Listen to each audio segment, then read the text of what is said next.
The man behind the attack in London was born in Britain and known to police and security services. British Prime Minister Theresa May said this in Parliament today, although she stopped short of disclosing his name. Mr. Speaker, it is still believed that this attacker acted alone, and the police have no reason to believe there are imminent further attacks on the public.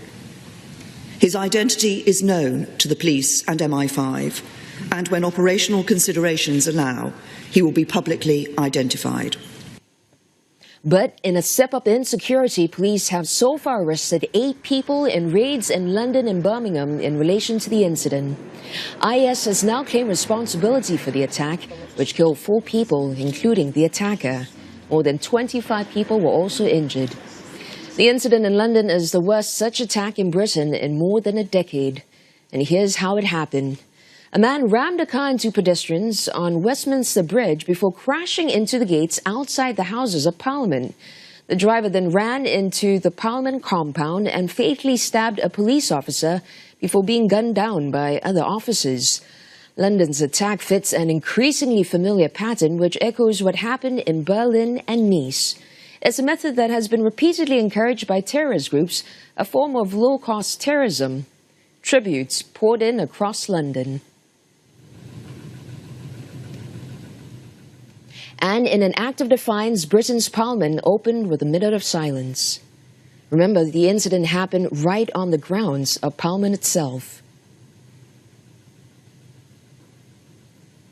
Mr. Speaker, yesterday we saw the worst of humanity, but we will remember the best. We will remember the extraordinary efforts to save the life of PC Keith Palmer. We will remember the exceptional bravery of our police, security and emergency services, who once again ran towards the danger, even as they encouraged others to move the other way. A response that says to the men and women who propagate this hate and evil, you will not defeat us. Mr. Speaker, let this be the message from this House and this nation today. Our values will prevail, and I commend this statement to the House. Well, meanwhile, major capitals across Europe have also ramped up their security following this attack. For instance, in Rome, police tightened security around its Parliament building. This comes as world leaders express their condolences. Now, there have been no reports of Singaporeans injured or directly affected by this terrorist attack in London.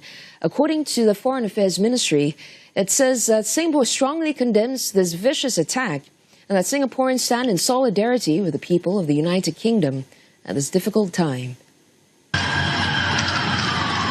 In light of the incident, Singapore ministers have called for vigilance in the face of terror. In a Facebook post, Deputy Prime Minister Teo Chee Hean urged Singaporeans to be alert to prevent an attack and to remain resilient if it does happen.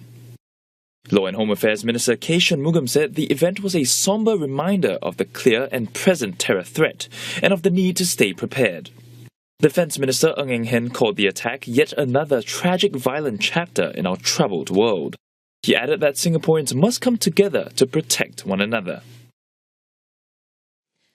President Tony Tan Kem Ngiam and Prime Minister Lee Hsien Loong have written letters to Queen Elizabeth II and to the UK Prime Minister Theresa May in relation to the attack. President Tony Tan and Mr. Lee both offered their condolences to the bereaved families. Dr. Tan said that Singapore stands in solidarity with the UK in its fight against acts of terror. In his letter, Mr. Lee said that he's confident the British people will overcome this challenging period with dignity and fortitude.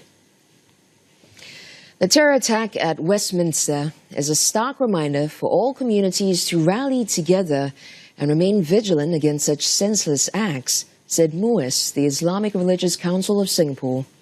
In a statement to the media, the council said that it's deeply saddened by the attack and deplored the loss of innocent lives caused by shocking violence. It added that the strongest defense against such threats is to maintain the bonds of humanity and shared values. And we also hear from those who returned from London today.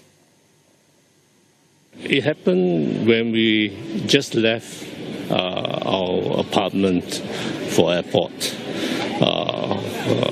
Something unusual. Copters were in the air, at least 3 of them.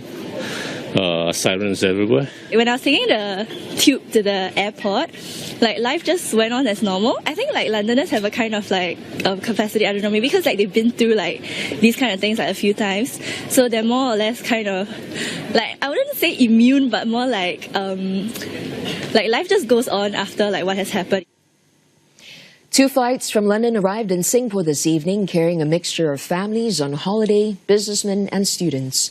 Passengers we spoke to also said that they saw heightened security at the airport and the overall mood was tense.